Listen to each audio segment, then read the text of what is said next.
Siguraduhin mo lang na patulugin mo na agad, okay? Sanggal pa nito sa kin. Ngumiti lang ako sa kanya bago umalis. Ang bastos talaga ng babaeng yon at ang sama ng ugali. Mabuti na lamang at hindi nagmana sa kanya ang anak niyang si Kelly. Before going to Kelly's room, ang alaga ko. Nagtungo muna akong kusina at kumuha ng matalas na kutsilyo. Pagkatapos nun, naglakad na ako papunta sa kwarto ni Kelly. Dahan-dahan kong binuksan ng pinto at pumasok. Nakita ko si Kelly na nakaupo sa kanyang kama habang nakayakap sa kanyang mga tuhod at nakayuko. Dahan-dahan akong naglakad papunta sa kanya, nakangiti habang tinatago ang kutsilyong kinuha ko sa kusina sa likod ko. Ngunit nang marinig ko siyang humihikbi, napahinto ako. Nagtaka ako nang malaman kong umiiyak ito. Agad akong lumapit sa kanya at pasimpleng ipinatong ang kutsilyong hawak sa bedside table. Kelly baby, bakit ka umiiyak? Nag-aalalang tanong ko sa kanya. Iniangat niya ang ulo niya para tumingin sa akin habang umiiyak. Yaya Belle, humihikbi siya. Anong problema Kelly? Tanong ko ulit. Yaya, mommy. Niloloko niya ako all these years, sagot niya. Kunwaring nagulat ako at pinunasan ng luha niya.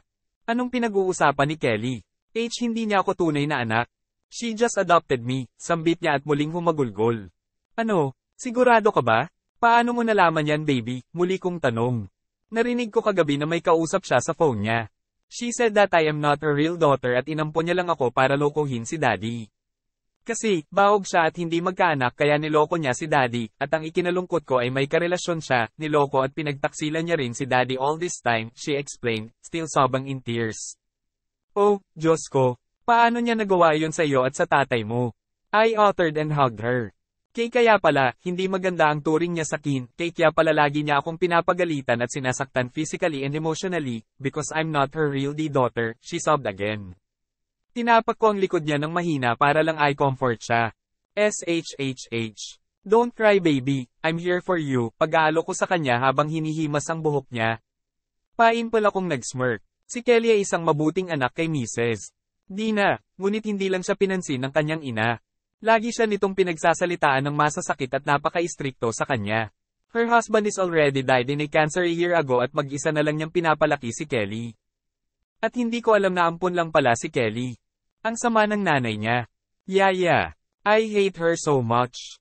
Galit na galit ako sa kanya, and I wanna kill her. I want to kill her for fooling me and dad. Nanlaki ang mata ko nang marinig ko ang sinabi ni Kelly. Hinarap ko siya at hinawakan siya sa balikat. Kelly, totoo ba yan? Gusto mo bang patayin ng nanay mo? Itinanong ko. She nodded twice making me smile like an evil. Kung gayon, patayin mo siya ngayon. I saw Kelly crease her brows as if she's confused. Gusto mo siyang patayin di ba? I'll let you do that now at kapag nagawa mo yon, ako na ang magiging bago mong mommy, alagaan kita and I'll treat you like my real daughter, my baby, tila inosente at mahinahon kong sinabi sa kanya. Dahan-daang ngumiti si Kelly. Talaga, Yaya? Magiging masaya ako kung magiging nanay kita. Oo, Kelly. I'll be your new mother, but before it happens, you must need to kill your mother who fooled you, sabi ko at saka ngumiti sa kanya. Kinuha ko ang kutsilyo na ipinatong ko sa bedside table at ibinigay sa kanya.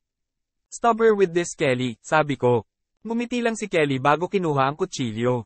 Okay Yaya, gagawin ko ang sinabi mo. At pagkatapos nun, nagsimula na siyang maglakad at lumabas ng kwarto habang hawak ang kutsilyo sa likod niya. Isang evilly smile ang nakaplaster sa mukha ko habang sinusundan ko si Kelly. Nagpunta siya sa kusina kung nasaan ang mama niya. Nagtago ako sa isang sulok para hindi nila makita. Hi, Mommy, malapad ng ngiting bati ni Kelly sa mama niya na kasalukuyang umiinom ng alak.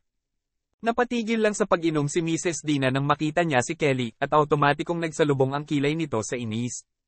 Anong ginagawa mo dito, Kelly? Akala ko ba tulog ka na? Inis nitong tanong. Ngumiti lang si Kelly sa kanya. Mommy, may ibibigay ako sa'yo, sabi ni Kelly. Ano? I don't have time for this, pumunta ka na lang sa kwarto mo at matulog. Nasaan na ba siya? Mommy, I want to give you something, muling saad ni Kelly dahilan para maputol ang sinasabi ni Mrs. Dina. Bumantong hininga si Mrs. Dina sa inis. Pilit siyang ngumiti kay Kelly. Okay, honey, ano ang gusto mong ibigay sa akin? Tanong niya kay Kelly. Ngumiti ulit si Kelly hanggang tenga. At dahan-daang ipinakita ang kutsilyong tinatago niya. Here mommy, sabi ni Kelly at saka sinaksak ang tiyan ni Mrs. Nanlaki ang mga mata ni Mrs. Dina sa gulat. Unti-unti siyang napa-atres nang maramdaman ang sakit. Ilang dugo ang nagsimulang umagos mula sa kanyang tiyan. Napangiti ako sa ginawa ni Kelly at naisip ang magpakita sa kanila. Very good, Kelly, nakangiting deklara ko habang pinapalakpak ang dalawang kamay ko, na lalong ikinagulat ni Mrs. Dina nang makita niya ako.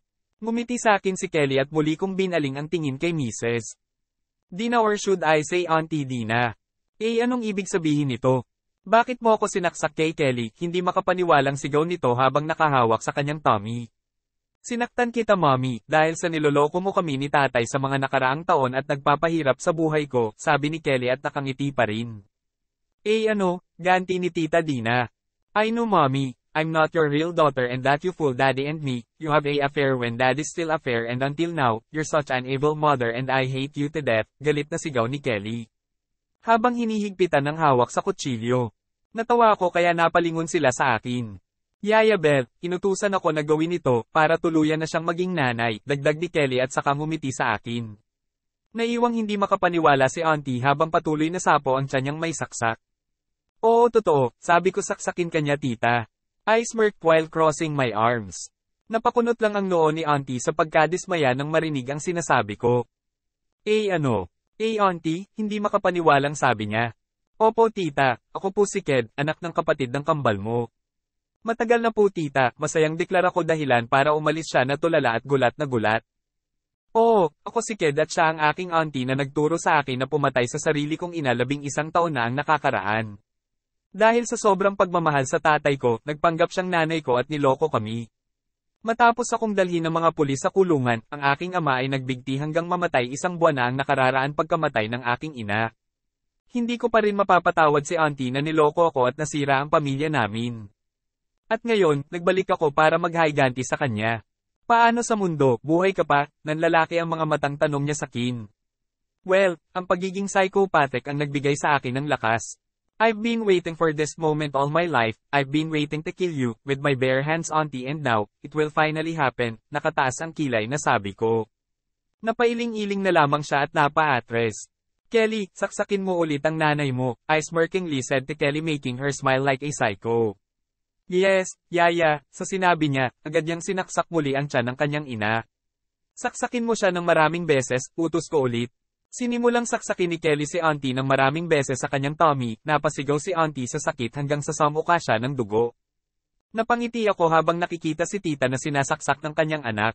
Ilang saglit, pinahinto ko na si Kelly sa kanyang ginagawa.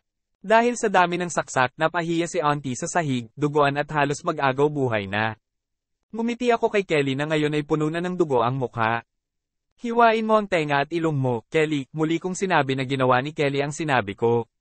Sinimulan niyang hiwain ang tenga at ilong ng auntie ko. Bawat dugo ay tumutulo mula rito, natatawa ako dahil nasiyahan ito sa aking paghihiganti. Susunod na putulin ang kanyang mga daliri, Kelly. Balatan ang kanyang balat sa kanyang mukha. Alisin mo ang eyeballs niya, sweetie. At panghuli, alisin mo ang kanyang puso. Ginawa ni Kelly ang iniutos ko sa kanya. Nakita ko siyang nakangiti habang pinapahirapan ng namatay niyang ina at napapasaya rin ako nito. At the end, ngumiti ako kay Kelly at pumunta sa kanya. Kelly, come here, pagtawag ko sa kanya kung kaya't kaagad siyang lumapit sa akin. Ngayong pinatay mo na ang iyong ina, maaari mo na akong tawaging Mommy Ked, nakangiti kong saad sa kanya at niyakap siya. Hindi ko na ininda kahit na puno ng dugo ang kanyang katawan. Yes, Mommy Ked, I love you, masayang sabi niya. Mahal din kita, mahal. Muli, isang masamang ngiti ang nakaplaster sa aking mukha nang makita ko ang bangkay ng aking auntie na nakahandusay sa lupa habang naliligo sa sarili niyang mga dugo.